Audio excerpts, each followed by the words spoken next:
Anies Baswedan juga diundang buka bersama oleh Puan Maharani. Apa artinya dari segi politik? Ini besar artinya dari segi politik.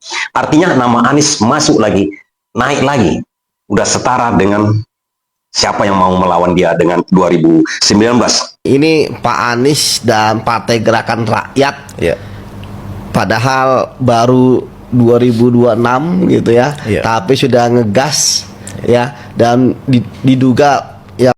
Assalamualaikum warahmatullahi wabarakatuh. Ini bertambah seru kawan-kawan. Kenapa saya mengatakan Anies Baswedan kembali menjadi trending topik? Apa kita tidak mengerti arti dari gambar atau video yang saya lewatkan di samping saya ini? Surya Paloh, Nasdem, dengan kata-katanya Nasdem melakukan buka bersama. Siapa-siapa yang diundangnya di situ? Yang diundangnya di situ adalah Anies Baswedan, kemudian juga dari Gerindra, kawan-kawan tahu namanya kan. Kemudian siapa lagi? Yusuf Kala. Kemudian siapa lagi? Kenapa Prabowo tidak? Pak Prabowo lagi ke luar negeri. Kemudian kenapa Jokowi tidak diundang oleh Surya Paloh? Padahal dekat dulunya kan? Ini kan menjadi pertanyaan kita. Ketua-ketua partai yang lain ada diundang. Tapi ini agak aneh memang sekali ini. Kenapa dilakukan secepatnya oleh Surya Paloh? Dan di sisi lain kawan-kawan, Anies Baswedan juga diundang buka bersama oleh Puan Maharani. Apa artinya dari segi politik? Ini besar artinya dari segi politik. Artinya nama Anies masuk lagi, naik lagi. Udah setara dengan siapa yang mau melawan dia dengan 2019. Bisa kita lihat, apalagi terakhir Anies Baswedan lah yang mendirikan sebuah partai rakyat. Ingat kawan-kawan, adakah partai lain yang di nama partainya itu ada kata rakyatnya? Kalau memang partai itu bekerja untuk rakyat, pertanyaan kita kenapa nama partai mereka itu tidak ada nama rakyatnya? Kawan-kawan menamakan anak, menjadikan sebuah nama kepada anak, menempelkan sebuah nama kepada anak, pasti ada arti di belakang itu. Apa arti di belakang itu? Nama yang baik untuk anak itu, itulah yang kita inginkan nanti. Anak itu tujuan hidupnya apa, menjadi apa sih anak itu? Kan itu yang kita pahami selama ini. Pertanyaan kita, kenapa partai-partai sekarang itu tak ada yang di belakangnya ada rakyatnya, atau di dalam nama partainya itu rakyatnya? Artinya, pada waktu mereka mendirikan partai, tidak ada terbesit di kepala dia itu partai dia untuk rakyat. Kalaulah ada keinginan dia terbesit di kepalanya, keinginan dia membuat partai itu adalah untuk rakyat, sudah bisa dipastikan di kepala mereka akan menamakan sedikit ada rakyatnya di situ minimal. Tapi kalau katanya begini, Nasional Demokrat, Nasdem, Partai Demokrasi Indonesia, Partai Golkar, Golongan Karya, Partai Gerindra, Partai Kebangsaan PKB, tidak ada rakyatnya. Artinya tujuan mereka mendirikan partai sangat jelas, tidak untuk rakyat. Inilah yang membuat partai PGR ini di hati rakyat. Nama rakyat itu diambilnya, nama rakyat itu untuk rakyat, berarti dari rakyat untuk rakyat, dan manfaatnya akan diambil sendiri oleh rakyat. Mas Iwan, Siap. langsung aja nih. Ini Pak Anies dan Partai Gerakan Rakyat. Ya. Padahal baru 2026 gitu ya. Ya. Tapi sudah ngegas ya, dan diduga ya Pak Anies akan menantang lagi Pak Prabowo gitu. Itu gimana analisisnya Mas Iwan? Iya, kalau kita lihat bagaimana peta politik menuju 2029, walaupun sekarang masih 2026. Karena Tapi kemarin kalau tahun politik itu biasanya berapa tahun sebelum pemilu sih? Ini kayaknya udah panas juga nih. sepertinya tidak menentu, Bang. Kayak cuaca sekarang. Oh iya benar, sampai. Tidak menentu, bisa juga dari ya dari sekarang sudah mulai. Oh ini nggak ada pakem ya? Tetapi nanti nggak ada pakem. Tetapi nanti panas-panasnya itu mulai 2027, 2028 lah. Di situ sudah mulai pasang kuda-kuda, sudah mulai bagaimana mencari teman politik, koalisi politik dan lain-lain, dan mencari siapa yang berpotensi. Nah kalau kita melihat pidato Pak Prabowo kemarin, itu kan ya terus terang saja itu ditujukan kepada Anies Baswedan lah. Nah, kritik itu bukan bersifat umum untuk seluruh rakyat Indonesia, karena kalau seperti itu wah anti kritik sekali presiden kita gitu kan.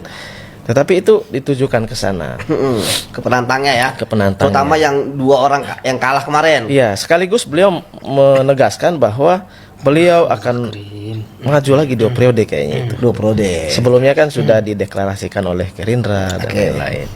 Dan mungkin ke depan saya kira kita akan melihat bagaimana Pak Prabowo menjalankan program-programnya, termasuk soal MBG, ya kan?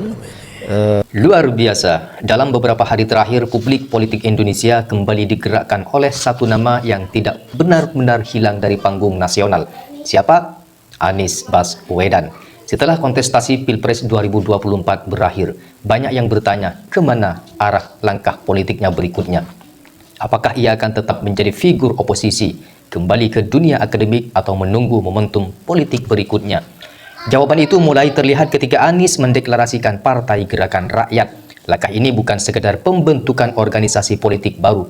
Dalam tradisi politik Indonesia, mendirikan partai hampir selalu memiliki makna strategis yang lebih dalam.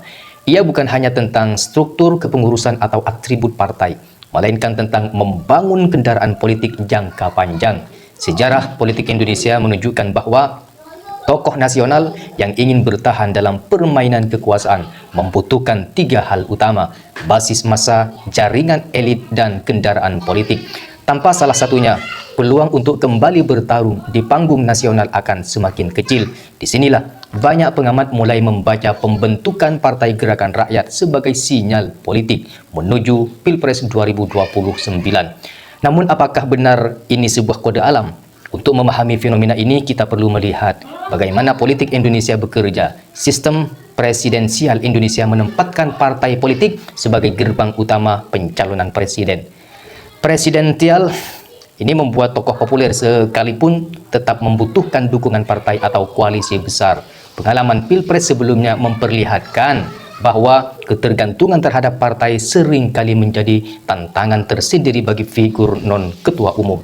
Negosiasi koalisi, tarik-menarik kepentingan, hingga dinamika elit seringkali menentukan arah politik seorang kandidat. Dengan memiliki partai sendiri, seorang tokoh memperoleh ruang manuver yang jauh lebih luas. Ia dapat membangun kaderisasi sejak dini, mengatur strategi komunikasi politik, dan menjaga loyalitas basis pendukung tanpa harus menunggu keputusan elit partai lain. Di titik inilah langkah Anies menjadi menarik. Setelah Pilpres 2024, ia tidak memilih menghilang dari arena publik. Sebaliknya, ia tetap aktif dalam diskursus kebangsaan, menghadiri berbagai forum, dan menjaga komunikasi dengan relawan serta simpatisan. Ini menunjukkan bahwa proyek politiknya belum selesai. Partai Gerakan Rakyat dapat dilihat sebagai upaya mengubah energi relawan menjadi struktur politik permanen. Dalam politik modern, relawan bersifat emosional dan spontan, sementara partai bersifat institusional dan keberlanjutan. Transformasi dari gerakan relawan menjadi partai politik seringkali menjadi tanda bahwa seorang tokoh sedang membangun kekuatan jangka panjang.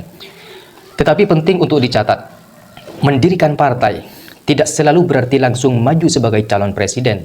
Ada beberapa kemungkinan strategi di balik langkah ini. Pertama, menjaga relevansi politik. Politik nasional bergerak cepat. Tokoh yang terlalu lama berada di luar struktur formal biasanya akan hilangan panggung. Dengan partai sendiri, Anies tetap berada dalam orbit kekuasaan nasional. Yang kedua, membangun posisi tawar. Dalam politik koalisi Indonesia, partai bukan hanya alat pencalonan, tetapi juga instrumen negosiasi. Bahkan partai dengan suara menengah sekalipun dapat menjadi penentu arah koalisi besar. Ketiga, menyiapkan generasi politik baru. Bisa saja partai ini tidak hanya menjadi kendaraan personal, tetapi juga ruang lahirnya figur-figur baru yang kelak ikut menentukan arah politik Indonesia. Jika kita melihat pola politik sebelumnya, banyak tokoh nasional yang mempersiapkan kontestasi presiden jauh sebelum masa kampanye resmi dimulai. Infrastruktur politik dibangun 5 hingga 10 tahun sebelumnya. Oleh karena itu, wajar jika publik mulai mengaitkan langkah ini dengan Pilpres 2029. Namun, realitas politik tidak pernah sesederhana satu langkah strategis. Pilpres 2029 akan dipengaruhi oleh banyak faktor lain. kinerja pemerintahan 5 tahun ke depan, kondisi ekonomi nasional, munculnya kepala daerah baru dengan popularitas tinggi, hingga dinamika internal partai-partai besar. Indonesia juga sedang memasuki fase transisi generasi kepemimpinan. Figur-figur baru dari kalangan gubernur, menteri muda, dan pemimpin daerah mulai mendapatkan perhatian publik. Kompetisi 2029 kemungkinan akan jauh lebih terbuka dibandingkan pemilu sebelumnya. Di tengah perubahan itu, pembentukan Partai Gerakan Rakyat dapat dibaca sebagai upaya memastikan bahwa Anies tetap menjadi bagian dari percakapan besar tentang masa depan Indonesia. Apakah ini jaminan ia akan menjadi calon presiden? Belum tentu juga. Tetapi dalam politik, langkah awal seringkali lebih penting daripada deklarasi akhir. Membangun partai berarti membangun waktu, jaringan, dan peluang. Dan politik pada akhirnya adalah seni menjaga kemungkinan tetap hidup. Bagi para pendukungnya, langkah ini menjadi harapan baru. Bagi lawan politiknya, ini menjadi tanda bahwa kompetisi belum berakhir. Sementara bagi publik luas, fenomena ini memperlihatkan satu hal: demokrasi Indonesia tetap dinamis, penuh manuver, dan selalu menghadirkan kejutan menuju 2029. Panggung politik Indonesia baru saja memasuki babak awal. Apakah Partai Gerakan Rakyat akan menjadi kendaraan utama menuju istana?